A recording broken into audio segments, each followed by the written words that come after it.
All right, welcome to Cbus Mob. This is your host, Allison Harrison, and I have Marissa Bender of Moss Hair Co. on the other side. So, Marissa, please introduce yourself. Hey, Allison. Thanks for having me. I'm Marissa Bender, but I own Moss Hair Co. downtown Columbus. I've been a hairstylist for, I don't know, like 17 years. It feels a really long time. The salon's been around for 8 years, and that's like the simple answer. If that's Perfect. what you're No, looking for. you're responsible for my wife and I's hair looking so good. So thank you for Yeah, that. yeah. I love seeing you guys, so thanks for coming in. Yeah. All right. So we're talking about what does it mean to be a business owner? What have you learned? All that good stuff. So you own Moss Hair Co., but you haven't always, right? And so can you kind of talk Yeah. through your journey of how you came to be the sole owner of the company? Sure, yeah. So I started hair school right out of high school. So like in end of 2007 into 2008 is when I started hair school. And then I graduated like early 2009, got my license. And the first couple of years of doing hair, you're just kind of like figuring out what you want to do, where you want to work, what type of salon, what type of stylist you want to be. So the first, I want to say it was like 5 years. I kind of jumped around a little bit. I worked in like different types of salons. I actually started like in 2009, I would say. I like landed in a salon that was in the short north that I like wanted to stay. I liked working in that area. It was like a bit different than how it is now. Not that there's anything, Aries. No, but that it's area's just different. evolved. Yeah. It's very different. So anyhow, the short version is my friend, the woman I worked for in 2009, she ended up selling her salon to another salon that was like nearby. So in 2012, I started working there. That was kind of like my home base for a while. And I met a friend there, hit it off, decided eventually to go out and work for ourselves, which I think when you first said when you graduate school, you're kind of that was kind of like a dream, right? You want to be your own boss and have a studio or a loft. And those lofts were just kind of, they had been around, but they were really getting popular around that time. And it was very alluring and it felt like a dream to be able to do that. So I was really excited to get to do that.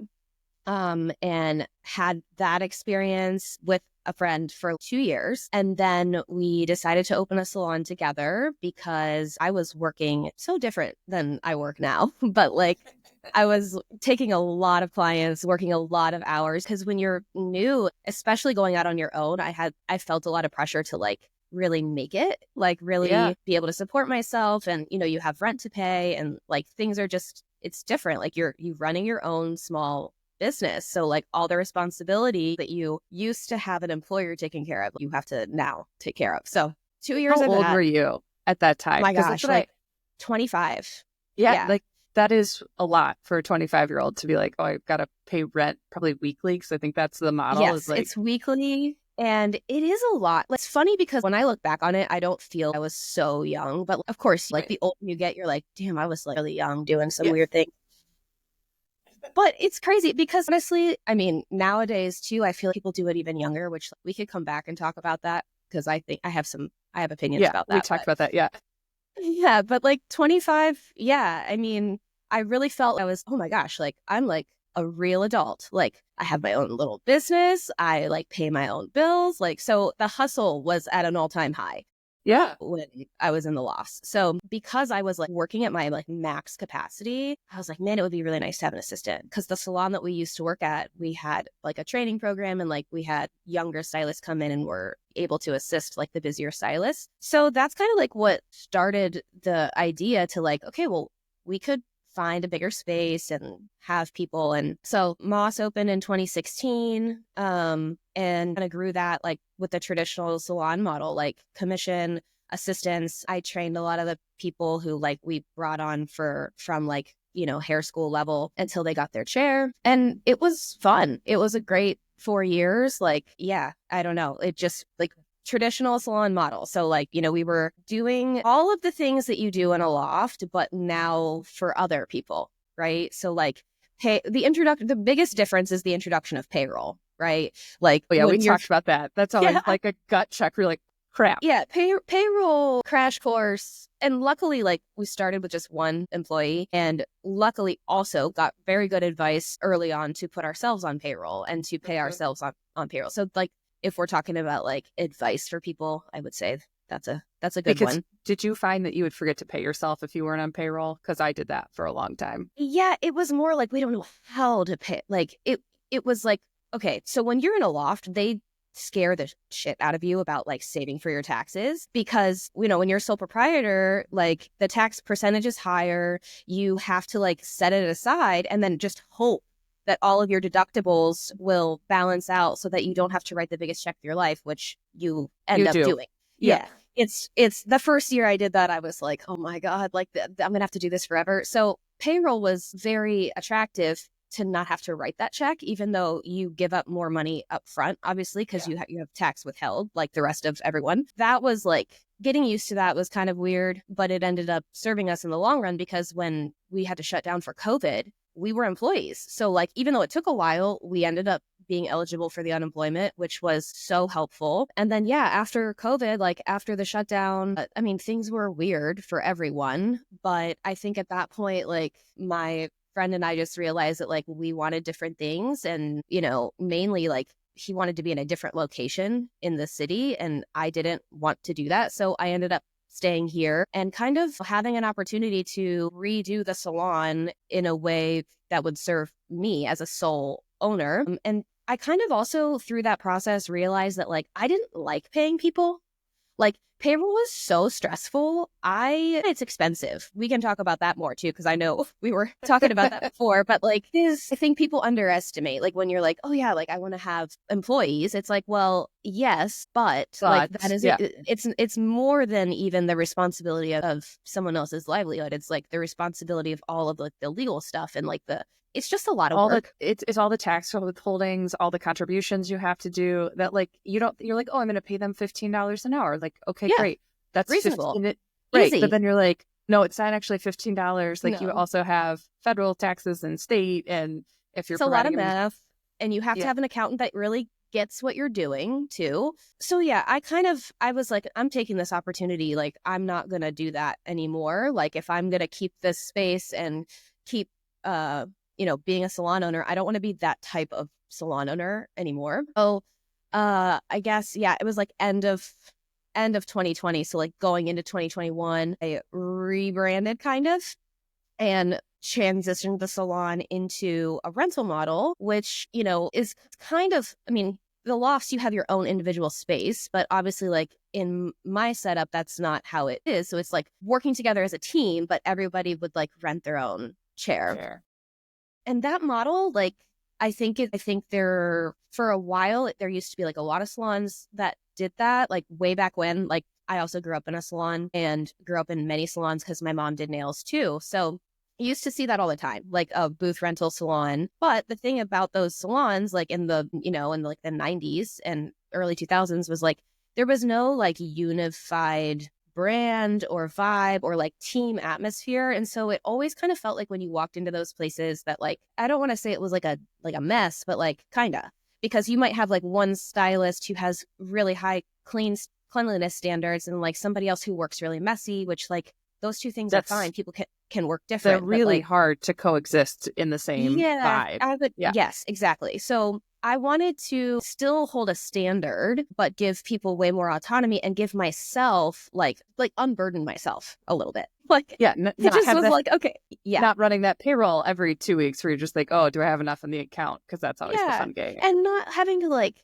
And this is where I think like it gets a little funny because it's like I had all these ideas in my head that like I won't really have to like manage people. People will be self-managing and I don't have to worry about like, because even at that point, I think I was like almost 30 or maybe just turned 30. I can't remember like the months or whatever. And, so like a full solid, like, actually, I think I might've been 31 now that I'm thinking about it, but whatever. Like, I still had like, it's like, well, of course people will just figure it out and like, I'll facilitate it and I'll help and I'll, help. Like, I think that is the biggest flaw of every business owner because like you're so driven, I'm so driven, and we're just like, well, duh, everyone's going to have the same standards. And then you forget, no, there's like a lot of like guidance you have to give. And you're like, what? Like, I just, it's fine. Like, I was okay with it for like, so what I learned, like every person I brought in was obviously in a different place, right? And I had decided that like I didn't want to like raise baby stylists again, because one, I had just done that, and the commission model really serves that, because when you first get out of school, you don't really have a lot of clients. So I wasn't prepared or in the position to build somebody else's clientele. So I was looking for only experienced stylists, people who had like a similar, not necessarily personality, but just like way of working like me, right? And, who had like more experience. And even with people who have worked in the industry for years and years, like you find that they need different things. Like I've had stylists who've done hair longer than me. I've had stylists who've only been out of school like 3 to 5 years, and everything really in between. And they all needed different things from me, like as far as like support goes. So Yeah. Whether that's like supporting with clients, supporting with like their business behind the chair, because I also think too, when you're used to working in a studio or a loft by yourself, like you don't necessarily have like systems in place for yourself unless you're, like you said, like somebody who's a little bit more I don't know, like type A, like you and I, like needing to have like the checklists and needing to have like, all the things that you do. So I found myself doing a lot more of that, which ended up kind of feeling more like business coaching or just like coaching in general versus like a true salon, which is what I wanted. Like I didn't want to feel like a salon manager. So it really worked out super well for the last 4 years. I'm in a little bit of a transition phase right now because I had a lot of people like, well, not a lot, but I've had like 2 people move away, and I've had just like some transitional things happening. So like I don't have a lot of people working at the salon right now, and I'm kind of just enjoying it, like having Yeah. a little A space to break. myself. Yeah. And like, in the new year, I'm kind of gearing up for some things. But until then, I'm just kind of like, okay, like at least I know that I made the right choice for like the model that I wanted to be Yeah. in. You know what I mean? Yeah. And I think you and I talked about this the other day about business coaching, about like how that's so valuable to figuring out what you're doing. And so talk a little bit more about that, because you said you've been providing that kind of with your chair rental. It's funny because like I would have never said that about myself in it. You know what I mean? Mhm. But yeah, looking back now, I'm like, oh, that is kind of what I was doing. It's funny though, because, when you're used to having like a partner or even just like a partner and a team, right? Like I was surrounded by people all the time for like 4 years of running this place.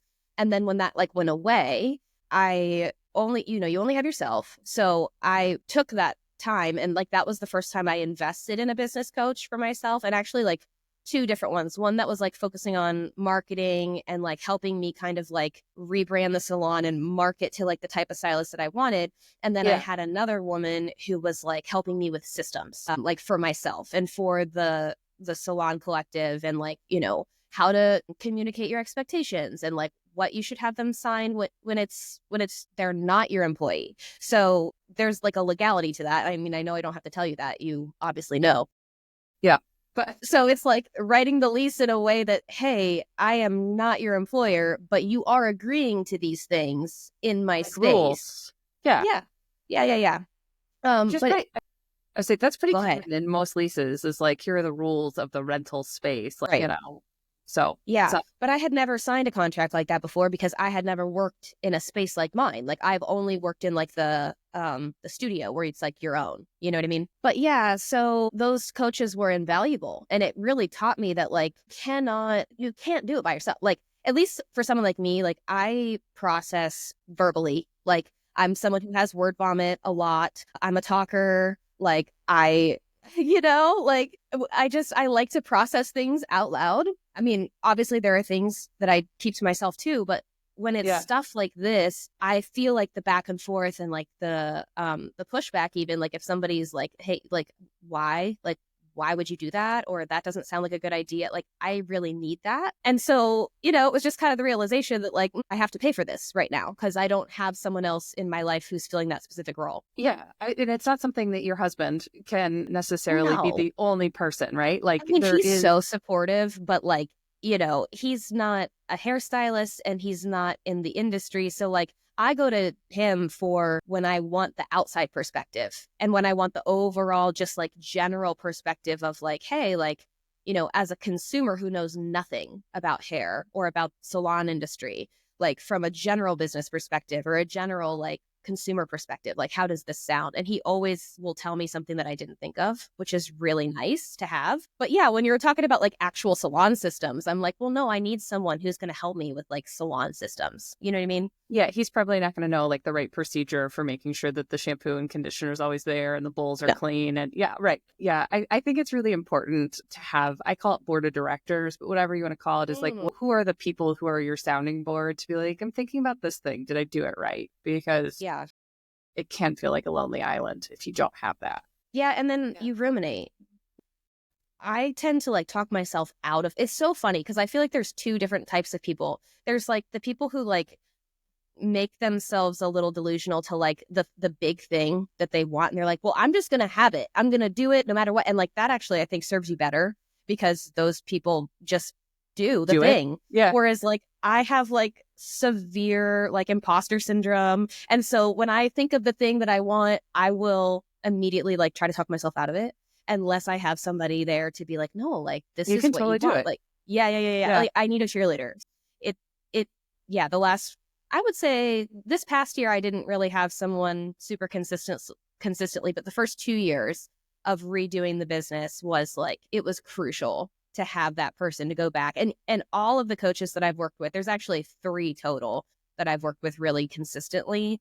Like I can still message them. I can still reach out to them and be like, hey, do you have a minute? Or can I just book one call with you to like bounce something off? And that's so helpful. Yeah. No, I think it is, because it can feel incredibly lonely. Like, for me, so I have a business coach as well, and it helps because Heidi, my wife, calls me a Harrison woman of action, because my sister and I like jump to it. But like the part she doesn't see is I've thought about it for like weeks or months, depending, but I've never articulated it. And so now she's seeing it being articulated, so it doesn't look like I'm jumping to action. Yeah. Because I've said it out loud versus letting it stew in my brain. Yeah. It's so helpful. And yeah, I don't know. I guess there's another, if we're taking like just like pieces of advice, like get a coach on whatever it is that you're doing. It's helpful. And someone that you respect, that you would want to be in their position. I think that's really important too, because there's a lot of people in the coaching space right now. And so many. It's not that it's a bad thing. It's like, I do think we have something to learn. Like everyone has something to teach and everyone has something to learn. However, if we're going to be investing money and time, it's really important to find the right coach and somebody who's going to put you towards, you know, your thing faster, or in a way that like you can communicate and understand with them too. It's like, do you feel like it's the match of a therapist where like you have to go through a few to find the right fit? I feel like that for a coach, like where you're using the same. Yeah.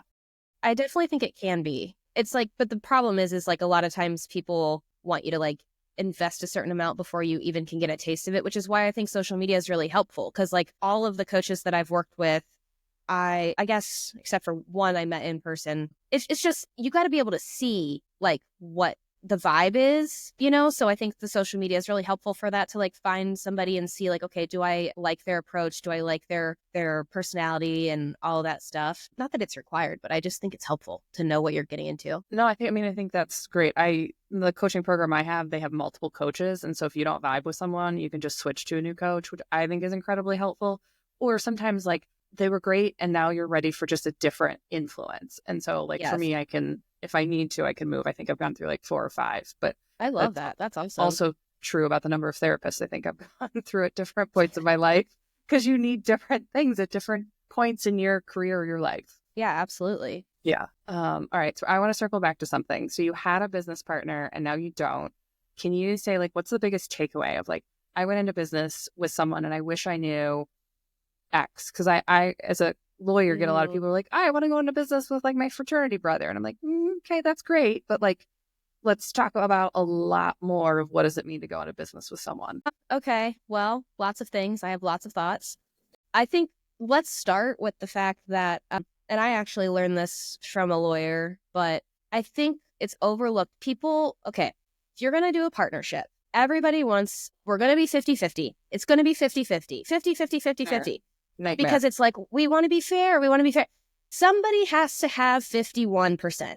because otherwise you're in a stalemate and nothing, like if you disagree on something, which you will, like somebody has to have at least a little bit more leverage for the company for, I'm not saying like personally, like whatever like the personal issues are, like no one's opinion is better than the others for like personal things. But when it comes to the business, like somebody has to have at least a little bit more say, because otherwise like it just gets really tricky. Like 50-50 is like, I mean, it ends up being like a business divorce. You know what I mean? Like that's like a if you're gonna poison split. pill. Yeah, it's hard. It's really hard to deal with that. And like, I also think it's really important to remember that like, how do I want to say this? Things like, just because you don't think it will happen doesn't mean it won't happen. And also like, yeah, I hate to like compare it to like a marriage or whatever, but like it ends up being very similar legally because you have the same bank accounts for the business. You have, everything, like I said, if especially if it's 50-50, like if there becomes a disagreement, and you have to split ways, like to deal with that is really, really difficult, right? As lawyers, we call it a business divorce. So like it very much is a marriage, for sure. Right? Yeah. Because you're going through the same things and you have like the logic of like, here's what we should do. And then you also have the emotion of breaking apart because I see people I work with more than I see my wife. And I'm certain for you, Marissa, you see people at work more than you see your husband. Oh, 100%. You spend so much time with these people, and especially if it's a partnership, and especially like, because we see a lot of this in the industry, like best friends, open salons, or even like husbands and wives or like, partners or whatever. It's just, I'm like, damn, you guys are like really, okay. Like that's a lot of time together, but okay. Run. Like that terrifies me. Yeah. And like, here's the thing, nothing lasts forever. Like, I'm not trying to be a pessimist, but at the end of the day, like nothing is forever. So like, but no one wants to think about the ending, during the honeymoon, right? Like you're excited, you're a friend, you're opening a business together. You're going to be amazing. It's going to be successful. You're going to have all these things. And you would never think that like, maybe this person will do or say something that will not align with me, or, we're going to fight about this. Like whatever the issue is that breaks up a partnership, you never really think that's going to be it. Everybody thinks that's not happening to me. Everybody thinks like, oh yeah, but we're different. And like, maybe you are, but you're not exempt. Like every relationship is different, but like at the end of the day, like business is hard and there are benefits to having a partner for sure. Like the workload being split, like we talked about, like having that banter. Yeah, like that is really valuable. And I really miss that, but I would never do it again. So there's that, like I think to your point, like I would build that, that board of directors. Board of directors. Yeah. Like, I don't know. I just think that it's really complicated. I mean, of course, there are ways you can structure your business to protect yourself from these things a little better than I did, but it's messy. And unless you are really prepared for like the worst, I think that's really the takeaway, is like, you have to prepare for the worst. And maybe none of these things will happen. Maybe you will have a business and a business partner for 50 years and nothing will happen and you will be perfect. And that, I wish that for you, whoever. That would be great. I think that's hard. So like we help businesses when they're like, oh, I have this great idea. I want to do this with my best friend, my fraternity brother, whatever. And I always have to be like the bad person to be like, okay, let's slow down. So what do you want to happen if you all disagree? They're like, well, I'm not going to disagree. Okay, well, that's I know. It's hilarious. Right. I'm like, okay, so you're not human. That's great. No, I was like, but I said that shit too. And I was 25, or 27, I think, when we opened the salon. But like, that's the other thing too, is like, when you're young, you just don't know. And you really, really think that these things don't apply to you. Right. And I'm like, that's why I'm like, please let me write you an operating agreement with like a really good, like, here's how we resolve disputes. And like, here's who makes financial decisions and here's who make marketing decisions. Because I always think if you've got a captain and you know who's running that lane, that's great. And you probably bring different things to the table. So it probably makes sense. Like, oh, I'm really good at this and you're really good at that. So like, let's just put it in writing. But I think like a marriage, like counseling before you go into business with each other makes a ton of sense, right? If you believe in old school marriage stuff, right? You go into the church counseling. If you don't. Oh my gosh, I know. Which is which not a terrible plan, right? Like there's some weird stuff wrapped up in that, but like that part, not so terrible. No, when Heidi and I got married, she made me go to couples counseling because I was not going to do anything in the church. But I think it's the best thing we did because like they're Yeah. just like, here's what you're going to fight about. So like, let's come up with a plan on how you're going to talk about these things. And it's like, that's been super helpful Any to have that preparation is plan. better than no preparation, 100%. you know? So, yeah. Yeah. Oh my gosh. Yeah. So many things. Yeah. All right. Well, I have one last question because this has been an enjoyable conversation. And we've just kind of naturally covered so much. But the one thing is, for anyone starting their own business, what is the one piece of advice you would give them before they do it? Well, okay, a couple things. But if I had to say one thing, you really have to run your business like a business. Like that seems like so duh. But again, I'm so biased in the hair industry, but like I see people there's a lot of different reasons to start a business or to open a salon, we'll just say, because that's like what I know. I think when people open a salon and they want you can have a business or a storefront or whatever. And the only reason that you want that is so that you can have your own space. Like you're not necessarily concerned with like making a profit or being sustainable or growing a brand or a company or whatever. And it's like, it's just a means to an end so that you don't have to pay someone else rent, so that, you're meeting your immediate needs, but you're not really like building like a future plan. And I think that's totally fine, but that's a completely different like way to run a business than if you're trying to build a salon to, like, for me, the initial intent was to build retirement, right? Like I wanted to build in a job for myself until I was like in my 50s, to which then it would be like I could still be involved, like, because I love doing hair. Like I never wanted to like open a salon so that I could like quit doing hair. But I also realized that like as you get older, you want to do it less because it's hard on our bodies and like it's a labor intensive job. So,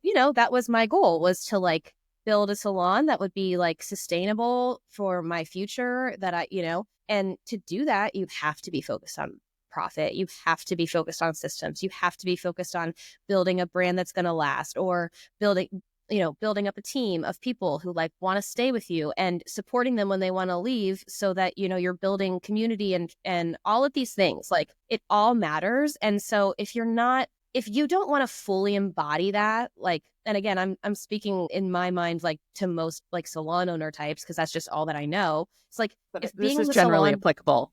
yeah, Like all of this like is. if being the salon owner or the business CEO person in whatever industry that you're in is not like deeply ingrained in you, to the part of like, that's really what I want out of this, and I'm building all of these things for whatever the future is, then like don't do it, because it's going to drain you. If you're not like focused on that end thing, and that end thing being like very important to you and like very personal, you have to be so invested for it to really, really work. And if you're not, then it won't be. And I'm like not a big proponent of like hustle culture and all of that stuff. Like I'm not saying like you have to give up everything to like make your business successful. It's just like you have to believe in it so hard all the You have to have that time. passion. Yeah, you just Right? have to fight for it, because like no one is going to do it besides you. And again, my industry specifically, it changes. It's very cyclical. Like every like 3 to 5 years, everything is different in the industry. Like, where people are spending their money as renters, like where stylists want to work, cost of things, like what clients are asking for, like it's all very Yeah. cyclical. So you have to have this like adapting mindset too. So within that structure of like, this all has to continue to grow and be the same, you're constantly moving the pieces of like, okay, well now this thing that I've built like maybe isn't as attractive to stylists, so I have to like pivot there and figure out how to like readjust. And then you're Yeah. going to do it again every 5 years. So like that's the job. I think that's the problem, at least in our industry, is like people don't actually realize what the job is of being a salon owner. It looks really luxurious or glamorous or whatever because it's like a status thing. You want to be able to say like, I have a salon, I did but again, it's a full-time separate job than doing the hair. It's a lot. And like you said, I think it's applicable to other businesses. I'm just not as educated on like how to speak about that, but the same principles apply. Yeah. No, I mean, it very much resonates, as you have to, as a business owner, stay on top of things, because once you get it right, it doesn't mean you get to set it and forget it. Right. Oh my There's God. evolutions and changes and adaptability. So it's not, I talked to one guy once and he said he was starting his own business because he wanted to work less. And I just laughed because it was like, that's a fun joke. I see that too. I'm like, oh, I think I posted like a meme the other day that was like, for anybody who wants to work for themselves because they hate their boss, I have really bad news for you. Like you're gonna hate it, like at like different points, like you know what I mean. And that's what I'm saying. Like, if you still love it after you hate it, then you know you like did the right thing. Yeah. You know, 100%. yeah. Well, Marissa, this was wonderful. Thank you so much for appearing on the pod. We appreciate you. Thanks. Yeah, so fun.